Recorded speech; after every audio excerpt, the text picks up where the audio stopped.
Hello everyone, welcome to learning commerce once again. आज हम करने जा रहे हैं इस रेशियो एनालिसिस की चौथी कैटेगरी, फोर्थ कैटेगरी का पार्ट जो है प्रॉफिटेबिलिटी रेशियोज, जिसके अंदर gross profit ratio, net profit ratio, operating profit ratio और साथ ही साथ सबसे इंपॉर्टेंट रिटर्न ऑन इन्वेस्टमेंट की रेशियोज कैसे निकाली जाती है, उसके फॉर्मूले, उसके न्यूमेरिकल्स इस क्लास में सॉल्व करेंगे। आइए चलिए देखते हैं।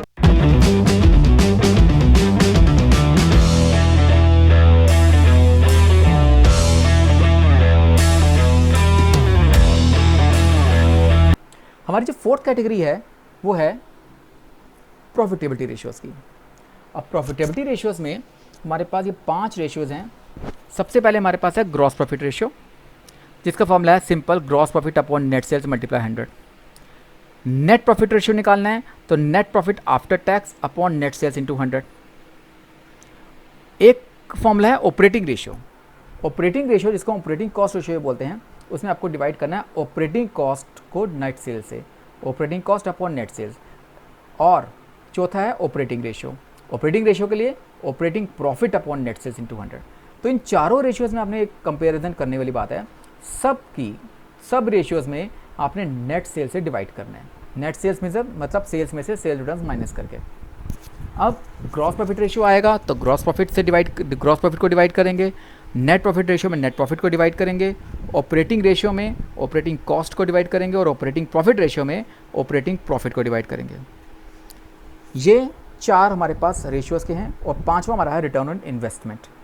रिटर्न ऑन इन्वेस्टमेंट या रिटर्न ऑन कैपिटल एम्प्लॉयड जिसको बोलते हैं हम, ROCE या ROI। इसका फॉर्मूला है net profit before interest and tax and dividend. मैंने यही वही चीज़ जो मैंने आपको यूज़ की थी इंटरेस्ट कवरेज रेशियो में, सेम ऐसी कैलकुलेशन करनी है। Net profit before interest tax and dividend divide करना है आपको इसमें कैपिटल एम्प्लॉयड से और 100 से मल्टीप्लाई करना है। Net profit before interest and tax dividend divide by capital employed multiply 100। तो ये 5 रेशियोज हैं। इनके कुछ क्वेश्चंस पकड़ते हैं, लेकिन साथ साथ कुछ और चीज़ें भी आपको बताता हूँ इसके अंदर जो काम आएंगी आपके सारे इन रेशियोज को कैलकुलेट करने में। सबसे पहले मैं आपको यहाँ एक चीज़ दिखा रहा हूँ।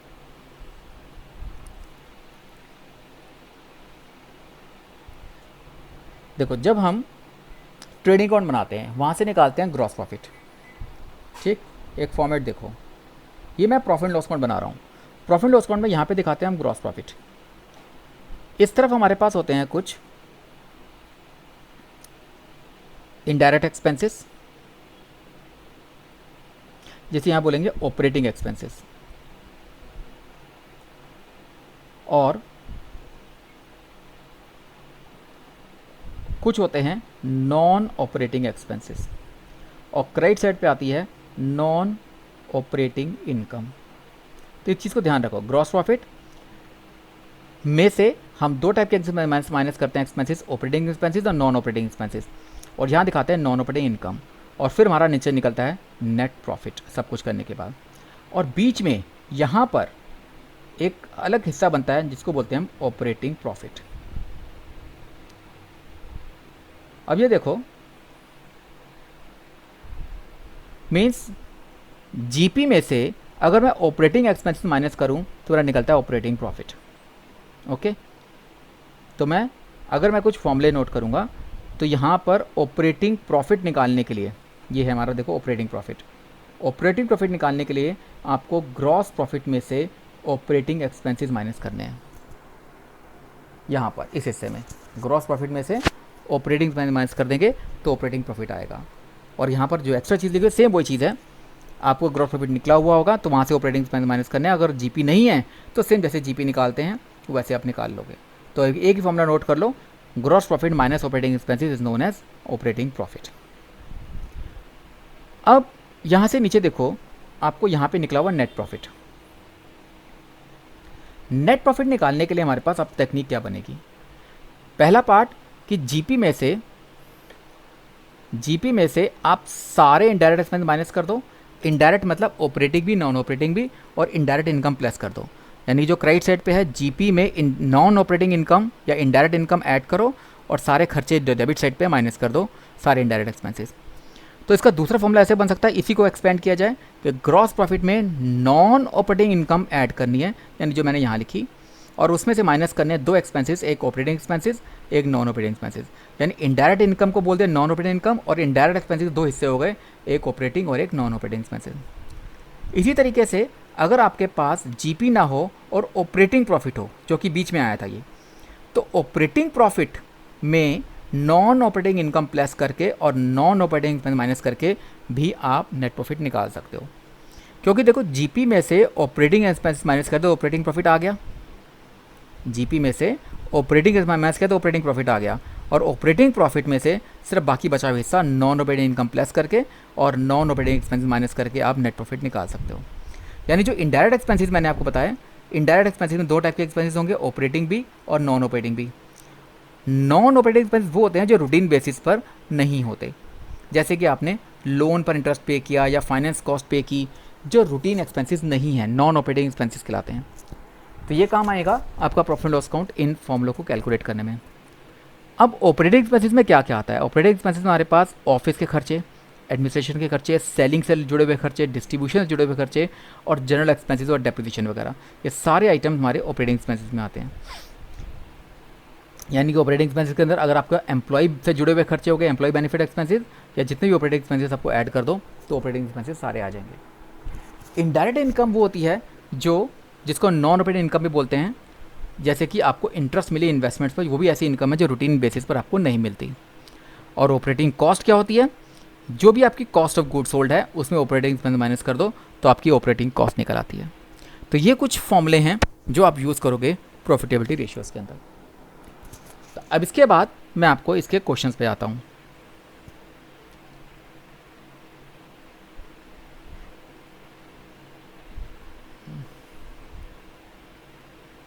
ये देखो, यहाँ आपको ग्रॉस प्रॉफिट रेशियो निकालनी है, लेकिन आपको चीज़ें कुछ और ही गिवन है, जैसे डेटर्स टर्नओवर रेशियो। क्योंकि सिंपल जीपी रेशियो निकालना क्या मुश्किल काम है, सिंपल आप जीपी को नेट सेल से डिवाइड करो, आपका आंसर आ गया। लेकिन यहाँ पर मैंने क्वेश्चन एक थोड़ा सा ट्रिकी लेके आया है, इसमें टर्नओवर रेशियो गिवन है 8 टाइम्स और डेटर टर्नओवर रेशियो भी गिवन है सिस्टम। ये टर्नओवर रेशियो दोनों गिवन है, एवरेज स्टॉक गिवन है, एवरेज डेटर्स गिवन है, और कैश सेल्स है 25% नेट सेल्स, और इसको यूज़ करना है आपने जीपी रेशियो को निकालने के लिए। ठीक है, तो एक एक करके हम दोनों रेशियोज़ को कवर करते हैं। कौन कौन सी? इन्वेंट्री टर्नओवर रेशियो भी और डेटर्स टर्नओवर रेशियो भी। जैसे कि डेटर टर्नओवर रेशियो गिवन है 6 टाइम्स, पहले इसको यूज़ करता हूँ। डेटर टर्नओवर रेशियो दे रखिए 6 टाइम्स, जिसका फॉर्मूला होता है credit sales upon average debtors. Bill receivable नहीं है इसलिए मैं एवरेज रिसीबल की जगह एवरेज डेटर्स ही लिख रहा हूँ। क्रेडिट सेल्स क्वेश्चन में नहीं है, ठीक, मैंने इसको यूज़ किया, पर एवरेज डेटर्स गिवन है 2 लाख रुपए, तो मैं यहाँ पर 2 लाख डाल देता हूँ। तो credit sales upon 2 lakh is equal to 6। इसका मतलब आपके पास क्रेडिट सेल्स निकल आई 2 लाख मल्टीप्लाई 6, 12 लाख रुपए। तो इसको यूज़ कर लिया क्रेडिट सेल्स निकालने के लिए। सिमिलरली अब मेरे पास गिवन है इन्वेंट्री टर्नओवर रेशियो 8 टाइम्स, और उसके लिए एवरेज स्टॉक गिवन है 1,60,000। ओके, तो इन्वेंट्री टर्नओवर रेशियो, इन्वेंट्री यानी कि स्टॉक टर्नओवर रेशियो गिवन है आपको 8 टाइम्स, जिसका फॉर्मूला होता है cost of goods sold upon average stock. ये हो गया 8। कॉस्ट ऑफ गुड्स सोल्ड नहीं है, पर एवरेज स्टॉक आपको गिवन है 1,60,000, तो इसको यहाँ पुट कर देंगे। Cost of goods sold upon 1,60,000 is equal to 8।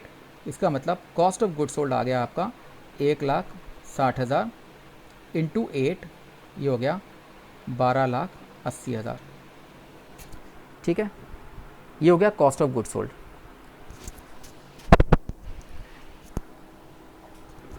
अब कॉस्ट ऑफ गुड्स सोल्ड आ गया, क्रेडिट सेल्स आ गया, क्वेश्चन में क्या कैश सेल्स गिवन है? बिल्कुल, कैश सेल्स भी गिवन है।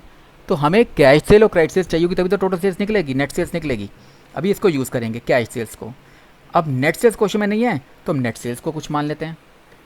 Late net sales is equal to x, और उसमें गिवन है कि कैश सेल्स जो है वो 25% ऑफ नेट सेल्स है।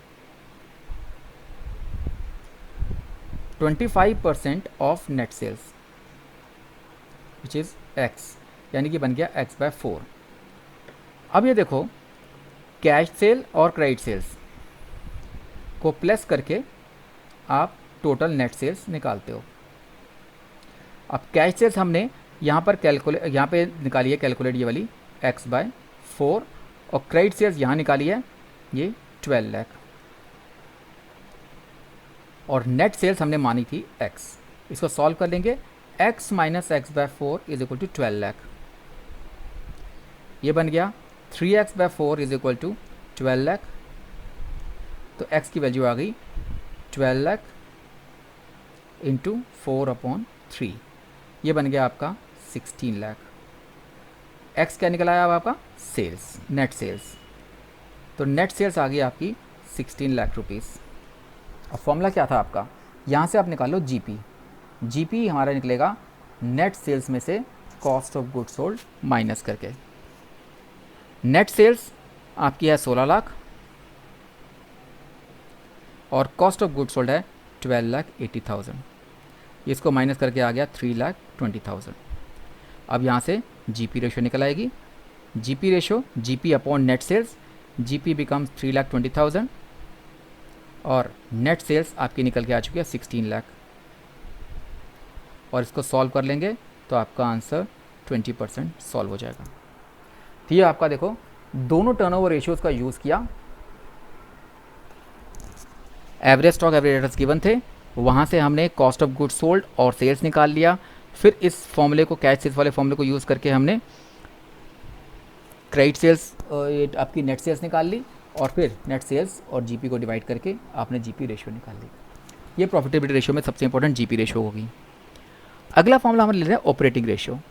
ऑपरेटिंग रेशियो के लिए देखो आपका गिवन क्या है, purchase of stock, change in stock, gross profit ratio, wages, administrative expenses, selling expenses और loss on sale of fixed assets.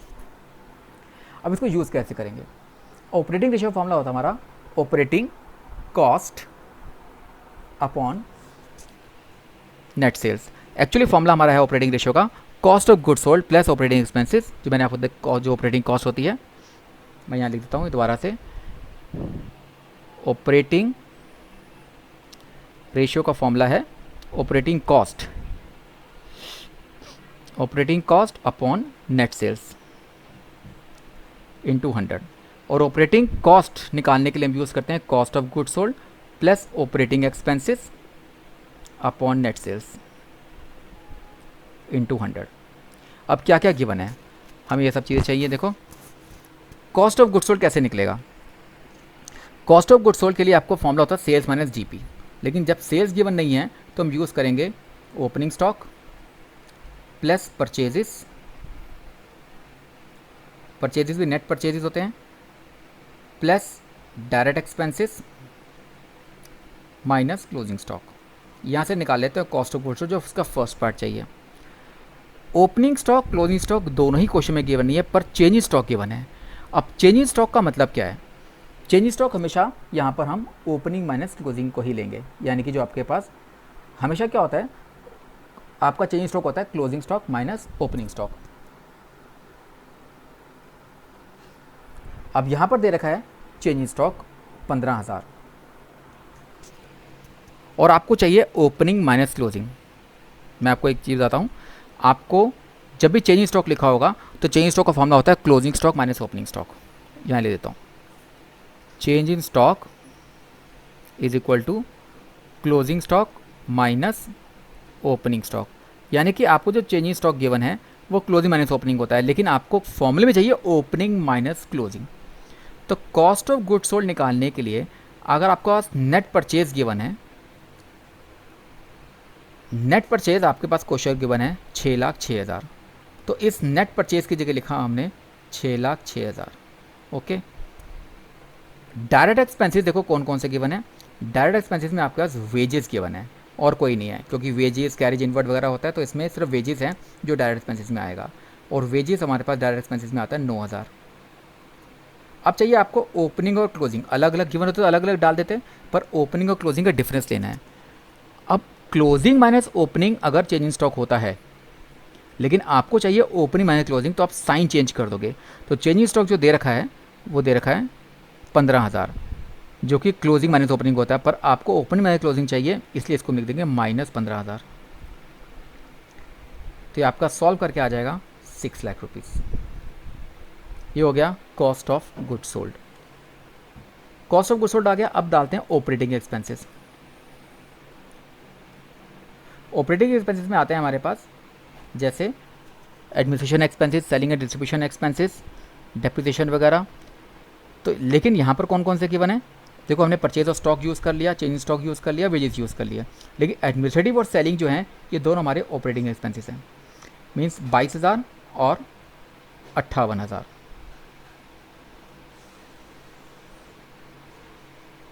$22,000 और सेलिंग वाले 58,000। टोटल ऑपरेटिंग एक्सपेंस हो गए हमारे 80,000। अब आ चाहिए हमें नेट सेल्स। नेट सेल्स कैसे निकलेगी? आपको जीपी रेशियो गिवन है 25%। अब जीपी रेशियो में सेल्स की निकलती है और सेल्स क्वेश्चन में नहीं है, तो let sales is equal to x और जीपी आ जाएगा जो गिवन है 25% ऑफ एक्स। ये बन गया आपका x/4। इसका मतलब जो कॉस्ट ऑफ गुड्स सोल्ड होता है वो होता है sales minus GP. Sales cost of goods sold आपके पास गिवन है ऊपर 6 लाख, सेल्स आपकी x और ये x/4। इसका मतलब ये 6 लाख आपका हो गया बराबर 3x/4 के, तो x की वैल्यू आ गई 6 लाख इंटू 4/3। ये आपका हो गया 8 लाख। तो x आ गया आपका सेल्स, ये सेल्स निकल आई आपकी। अब आपको फॉर्मूले में डालना है, तो operating ratio is equal to cost of goods sold जो हमारा निकला 6 लाख रुपए, ऑपरेटिंग एक्सपेंसेस जो निकले 80,000 रुपीज़, सेल्स नेट सेल्स निकली हमारी 8 लाख इंटू 100, तो 6,80,000 अपॉन 8 लाख इंटू 100। तो सॉल्व करके 85% हमारा ऑपरेटिंग रेशियो ये सॉल्व होके आ जाएगी। ये पूरा सॉल्व किया हुआ क्वेश्चन है। ओके, ये आपका आ गया ऑपरेटिंग रेशियो का। नेक्स्ट क्वेश्चन पकड़ते हैं net profit ratio. Net profit ratio आपको गिवन है, फॉर्मूला होता है net profit upon net sales. Revenue from operations given है, नॉन ऑपरेटिंग एक्सपेंसेस गिवन है, नॉन ऑपरेटिंग इनकम गिवन है, बाकी gross profit ratio, operating ratio given है। अब इनको यूज़ करेंगे हम। अब पहला पार्ट तो जीपी रेशियो से पहले हम दोनों को यूज़ कर लेते हैं। देखो, रिवेन्यू फ्रॉम ऑपरेशंस गिवन है 8 लाख सेल्स और जीपी दे रखा है 25%। पहले इसको यूज़ करते हैं। तो सेल्स गिवन है आपकी 8 लाख और जीपी गिवन है 25% ऑफ सेल्स, ये आपका हो जाएगा 2 लाख रुपीज़। तो यहाँ से आपका कॉस्ट ऑफ गुड्स सोल्ड निकल सकता है, sales minus GP, 8 lakh minus 2 lakh, ये आपका बन गया 6 lakh. Cost of goods sold आ गया। अब आपको चाहिए या नहीं चाहिए? हमारे चाहिए ऑपरेटिंग रेशियो गिवन है। ऑपरेटिंग रेशियो कैसे निकलेगी? ऑपरेटिंग रेशियो के लिए फॉर्मूला होता है हमारा cost of goods sold plus operating expenses, पर आपके पास क्वेश्चन में ऑपरेटिंग एक्सपेंसेस भी नहीं है। अच्छा, एक चीज़ ध्यान रखनी है अब आपके, जो आप नोट कर लो कि operating ratio plus operating profit ratio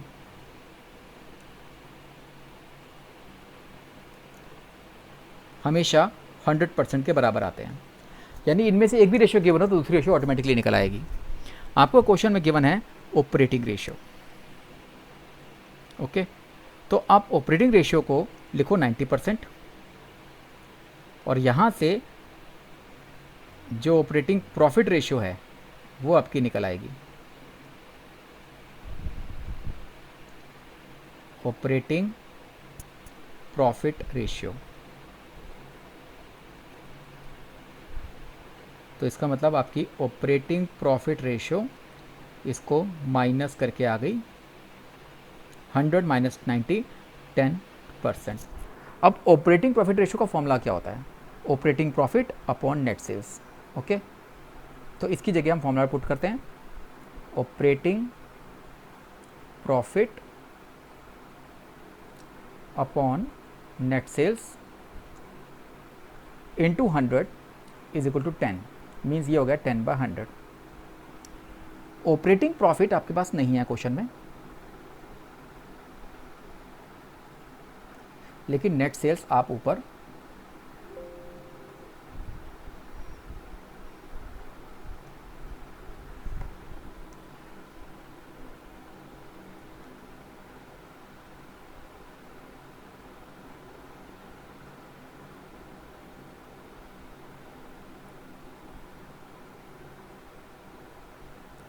operating profit आपके पास नहीं है, operating profit upon net sales. Net sales आपके पास 8 लाख गिवन है, इज इक्वल टू 10/100। तो ऑपरेटिंग प्रॉफिट यहाँ से निकल के आ जाएगा 10/100 इंटू 8 लाख मीन्स 80,000। ये आ गया ऑपरेटिंग प्रॉफिट। आपको निकालना था नेट प्रॉफिट। अब नेट प्रॉफिट निकालने का फॉर्मूला क्या होता है, यहाँ पुट करते हैं। नेट प्रॉफिट निकालने के लिए हम यूज़ करते हैं ऑपरेटिंग प्रॉफिट, ये आपको पीछे फॉर्मूला लिखवाया था। इसमें आपको नॉन ऑपरेटिंग इनकम प्लस करनी है और नॉन ऑपरेटिंग इनकम माइनस करनी है। ऑपरेटिंग प्रॉफिट आपका निकल के आ चुका है 80,000। इसमें नॉन ऑपरेटिंग इनकम आपके पास है 44,000 और नॉन ऑपरेटिंग एक्सपेंसेस हैं 4,000 प्लस 44,000 माइनस 4,000, ये निकल के आ गया आपका सॉल्व करके 1,20,000। अब आपका नेट प्रॉफिट रेशियो आराम से निकल आएगी। Net profit upon net sales, net profit आपका हो गया 1,20,000 और नेट सेल्स आपका है 8 लाख रुपीज़ इंटू 100। सॉल्व करेंगे तो आपके पास 15% इसका ये आंसर निकल के आ जाएगा। तो ये आपका 15% आंसर आ गया नेट प्रॉफिट रेशियो का। एक और क्वेश्चन जो आपका है रिटर्न ऑन इन्वेस्टमेंट का। रिटर्न ऑन इन्वेस्टमेंट का जो फॉर्मूला है वो है net profit before interest and tax upon capital employed. Same technique मैंने आपको इंटरेस्ट कवर रेशियो में बताई थी। यहाँ पे गिवन है net profit after interest and tax 2,10,000, income tax rate given है, शेयर होल्डर फंड्स गिवन है, लॉन्ग टर्म डेट गिवन है और डिवेंचर्स गिवन है। लेकिन जैसे मैंने आपको बताया था कि net profit after interest and tax, मैं दोबारा एक बार यहाँ लिखता हूँ कि net profit before interest and tax में से पहले हम इंटरेस्ट माइनस करते हैं तो हमारा निकलता है नेट प्रॉफिट बिफोर टैक्स, और फिर टैक्स माइनस करके निकालते हैं net profit after tax. Okay, यहाँ पर net profit after interest tax यानी कि 2,10,000 लास्ट के आइटम गिवन है। इसमें आपको टैक्स प्लस करना है और इंटरेस्ट प्लस करना है, पर टैक्स जो प्लस करना है वो आपको गिवन है 30%। पर वो 30% निकलेगा किसका? 30% जो निकलेगा वो निकलेगा नेट प्रॉफिट बिफोर टैक्स का, और वो हमारे पास है नहीं। तो हम इसको पहले मानते हैं, let net profit before tax is equal to x. इसमें से टैक्स का रेट गिवन है 30%, 30% ऑफ एक्स। इसको माइनस करते हैं, नेट प्रॉफिट बिफोर टैक्स में से टैक्स माइनस करेंगे तो निकलेगा नेट प्रॉफिट आफ्टर टैक्स, जो कि बन गया x माइनस 30% ऑफ x, जो बन जाएगा 7x/10 सॉल्व करके। अब इसमें पुट कर देंगे नेट प्रॉफिट आफ्टर टैक्स जो गिवन है 2,10,000, 2,10,000 इज इक्वल टू 7x/10। तो x की वैल्यू निकल आई 2,10,000 इंटू 10/7, ये निकल आएगा 3 लाख। तो x निकल आया आपका इसमें net profit before tax. Net profit before tax निकल के आया 3 लाख। अब इसमें जैसे बताया था, जब ये चीज़ निकल आई आपको इसमें इंटरेस्ट प्लस करना है।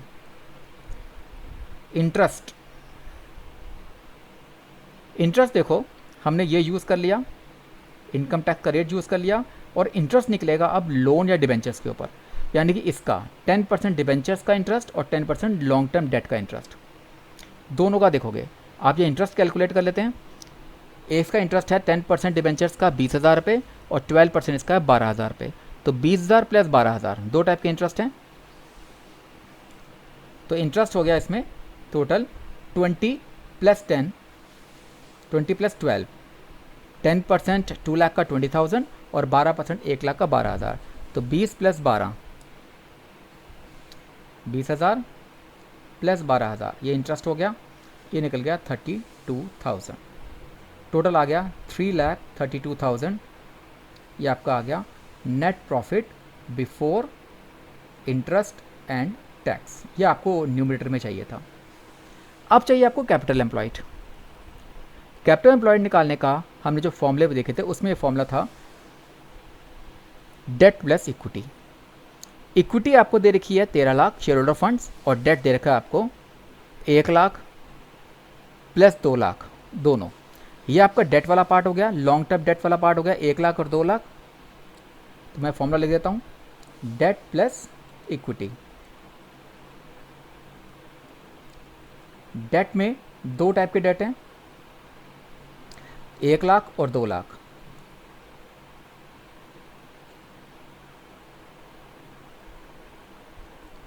और इक्विटी गिवन है आपको 13 लाख रुपए।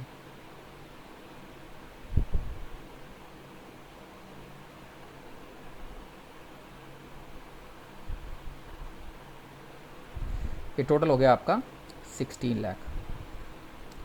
अब आपका जो फॉर्मूला है रिटर्न ऑन इन्वेस्टमेंट का, net profit before interest and tax is 3,32,000, capital employed is 16 lakh into 100, 3,32,000 upon 60 lakh into 100। ये आप जब सॉल्व करोगे तो इसका आंसर 20.75% आपका इंटरेस्ट निकल के आ जाएगा। तो ये आपका हो गया रिटर्न ऑन इन्वेस्टमेंट का इंटरेस्ट कवर रेशियो की तरह ही करना था सारा ये फॉर्मूला पुट करके।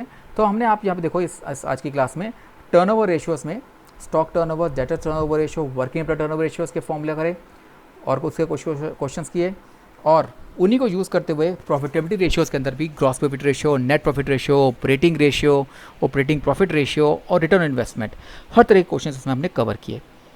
तो ये हमारे पास पिछली क्लास में हमने 2 कैटेगरीज पूरी की थी, करंट रेशियो, लिक्विड रेशियो वाली लिक्विडिटी रेशियोज़ और सारी सॉल्वेंसी रेशियोज़, और आज हमने टर्नओवर रेशियोज़ और प्रॉफिटेबिलिटी रेशियोज़ कवर कर ली। तो ये हमारा रेशियोज़ का पूरा टॉपिक कवर हो जाता है, सारे फॉर्मूले, सपोर्टिंग फॉर्मूले, सारे न्यूमेरिकल्स के साथ क्वेश्चंस करते हुए। I hope you could have understood everything in this chapter. So stay connected, keep connected for the other chapters, for the other topics. Next class I will start with cash flow statement, one of the most important chapter of your course and the last chapter of this book. Okay, so cash flow statement will be the next chapter. So till then stay connected and thank you.